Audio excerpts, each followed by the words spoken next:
Recruitment agency. यहाँ पे अगर हम बात करते हैं तो ये इस समय सबसे ज़्यादा चर्चा में क्यों है, क्योंकि दैनिक भास्कर के पेपर में 11 तारीख को यानी 11 सितंबर 2023 को एक छोटा सा आर्टिकल आया और उसके अंदर यहाँ पर ये लिखा गया मेरे भाई कि अगले साल ग्रुप बी और ग्रुप सी पदों के लिए कॉमन टेस्ट होगा।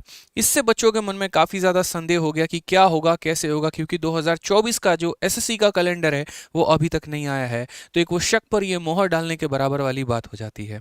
तो सबसे पहले अभी हम आपको बताते हैं, थोड़ा इसका हम जिस्ट देते हैं, यहाँ पर हम आपको समझाते हैं। अभी राइट नाउ भारत में यहाँ पर क्या हो रहा है, तो आपके सभी अलग अलग कमीशन हैं, जैसे एसएससी स्टाफ सिलेक्शन कमीशन एक अलग है, बैंकिंग का आईबीपीएस का कमीशन मेरे भाई अलग है, रेलवे का अलग हो गया। हर यहाँ पर अगर हम बात करते हैं एसएससी में तो 10वीं लेवल पर अलग परीक्षा होती है, 12वीं लेवल पर अलग होती है, ग्रेजुएशन लेवल पर अलग होती है। इसके अलावा कई सारे से छोटे छोटे एग्जाम्स भी होते हैं, जैसे आईबीएससीआई हो गया, कई ऐसे स्टेट एग्जाम भी होते हैं। अब इसके कारण क्या होता है, सरकार के ऊपर काफ़ी ज़्यादा प्रेशर हो जाता है, साल भर कोई ना कोई पेपर हमारा चलता ही रहता है और बच्चों को भी इसमें काफ़ी ज़्यादा नुकसान होता है। कई ऐसे वैकेंसी से वो वंचित रह जाते हैं जिसके बारे में उन्हें पता भी नहीं होता, जो अगर वो फॉर्म भर सकते थे और अगर वो पेपर देते तो शायद वो सेलेक्ट भी हो जाते हैं। तो कई ऐसे हिडन वैकेंसीज भी होते हैं जो आते हैं, बच्चों को भी पता नहीं चल पाता। तो इन सभी चीज़ों को कैंसल आउट करके एक यूनिफॉर्मिटी लाने की कोशिश की गई है और वो है मेरे भाई सीईटी का पेपर। एनआरए एक एजेंसी है जो यहाँ पर इस पेपर को कंडक्ट करेगी। सीईटी का जो पेपर होगा वो 10वीं लेवल पर होगा, 12वीं लेवल पर होगा, ग्रेजुएशन लेवल पर होगा। यानी आपको एसएससी का अलग से पेपर नहीं देना है, बैंकिंग का अलग से नहीं देना है और बाकी कोई भी अलग से पेपर नहीं देना है। आपको सिर्फ और सिर्फ मेरे भाई एक सीईटी का पेपर देना है। जो सीईटी का सिलेबस होगा वो आपको एक कॉमन डिसाइड किया जाएगा, एक ही तरह का सिलेबस होगा यहाँ पर जिसको पढ़कर हर बच्चा पेपर दे पाएगा। अभी यहाँ पर ये होता है कि नॉर्थ वाले पार्ट में, जैसे यूपी, बिहार, हरियाणा में, राजस्थान में, यहाँ पर जो स्टेट एग्जाम के भी पेपर होते हैं उनका सिलेबस लगभग एसएससी के पैटर्न से मेल खाता है। लेकिन अगर आप कर्नाटक या अगर आप केरला की बात करें तो उनके जो स्टेट एग्जाम के पेपर होते हैं उनका जो सिलेबस है वो काफ़ी डिफरेंट हो जाता है। इससे बच्चों को तैयारी करने में भी काफ़ी सारी मुश्किलें होती हैं, सही एक रिसोर्स, सही एक साधन वहाँ पर नहीं मिल पाता है। इसीलिए सीटी लाने की जो है यहाँ पर एक पहल की गई कि सरकार भी 10 बार अलग अलग पेपर करवाने में बिजी ना होकर यहाँ पर जो है कॉमन पेपर करवाए, जिससे बच्चों को काफ़ी ज़्यादा बेनिफिट हो पाए। क्योंकि कई ऐसे एग्जाम्स हैं, घोषणा हो जाती है सरकार की तरफ से वैकेंसी की, पेपर भी हो जाता है, लेकिन अब तक फाइनिंग ज्वाइनिंग लेटर नहीं आया है, जिसके वजह से उनको काफ़ी प्रॉब्लम होती है। तो सरकार ने निश्चय किया कि हम सीईटी का पेपर एक कंडक्ट करवाएंगे। 3 लेवल पर होगा, जो कि 10वीं लेवल पर, 12वीं लेवल पर, ग्रेजुएशन लेवल पर है।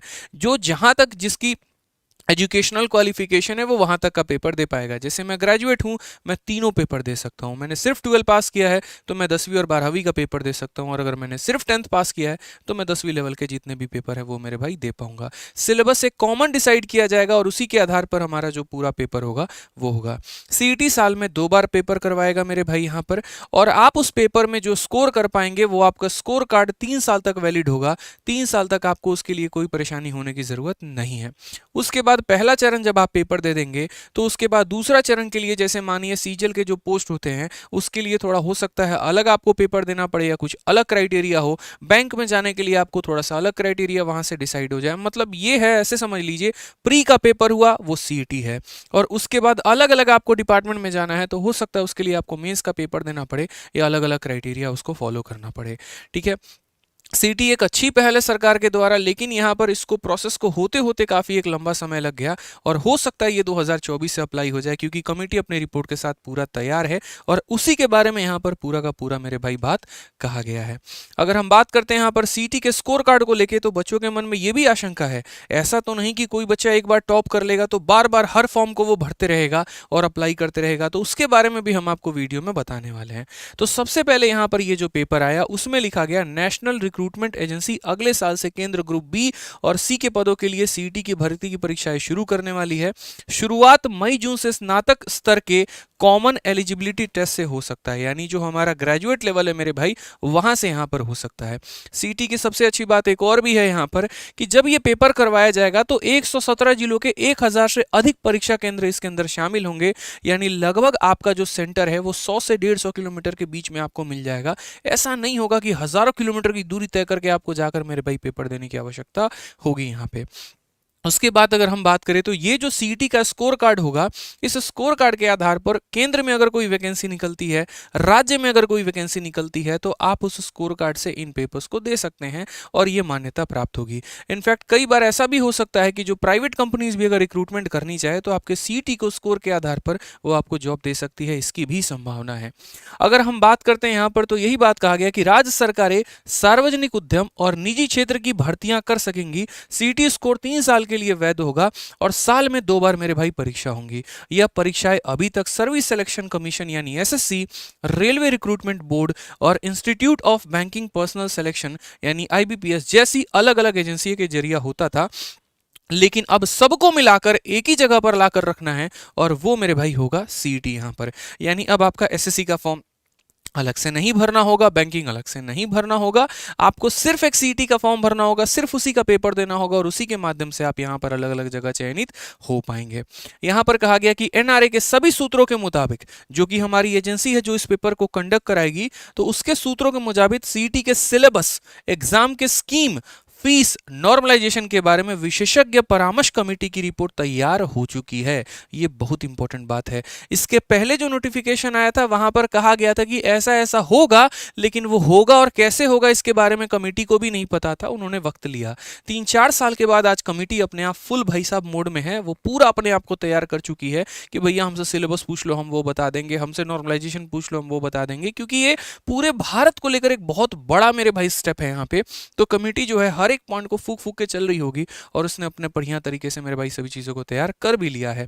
अगर हम बात करते हैं तो एनआईसी, हालांकि एनआई और होना चाहिए, तो यहाँ पर एनआईसी, ठीक है, एनआईसी की ओर से, ठीक है, एनआरए की परीक्षाओं के लिए डिजिटल प्लेटफॉर्म के परीक्षण का भी काम की अंतिम चरण में है और एनआरए ने रेलवे बोर्ड, बैंकिंग संस्थान और सेवा चयन आयोग से इस संबंध में चर्चा भी शुरू कर दी है। क्योंकि अभी जैसे मानो मैं एनआरए हूं और मुझे यहाँ पर पेपर कंडक्ट कराना, तो अपने मर्जी से तो नहीं करा सकता, मुझे पहले बात करनी पड़ेगी बैंकिंग वालों से। हाँ भैया बताओ तुमने अब तक कितने पेपर करवा दिए, कितनों की ज्वाइनिंग लेटर पहुंचा दी, कितनों का तुम्हारा पेपर अभी पेंडिंग में है। एसएससी से भैया बताइए आपने 2023 का जो प्रोसेस है वो फाइनल करवाया कि नहीं करवाया, 24 में आपके पास कितनी वैकेंसी है और क्या विचार है। तो यानी जब ये बैठेंगे, जब अलग अलग एजेंसी से बात करेंगे, जब एक परामर्श, एक निष्कर्ष वहां से निकलेगा कि अच्छा ठीक है अब हम इस डेट से जो है वो अप्लाई कर सकते हैं, यानी कमिटी अपने आप में तैयार हो चुकी है और अब ये फाइनल स्टेज पे सभी लोगों से मिलकर बात कर रही है कि अब हम मिलकर इसको किस तरीके से इंप्लीमेंट कर सकते हैं।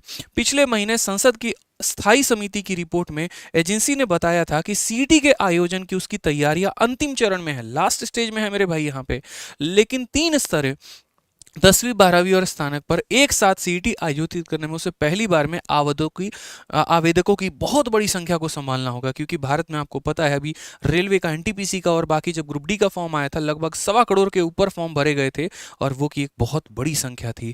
क्योंकि जितने फॉर्म भरे जाते हैं उतने ही मेरे भाई सेंटर भी अलॉट करना पड़ता है, उतनी ही संख्या मतलब बच्चों की सेंटर भी अलॉट करनी पड़ती है और सरकार के लिए बहुत प्रेशर हो जाता है।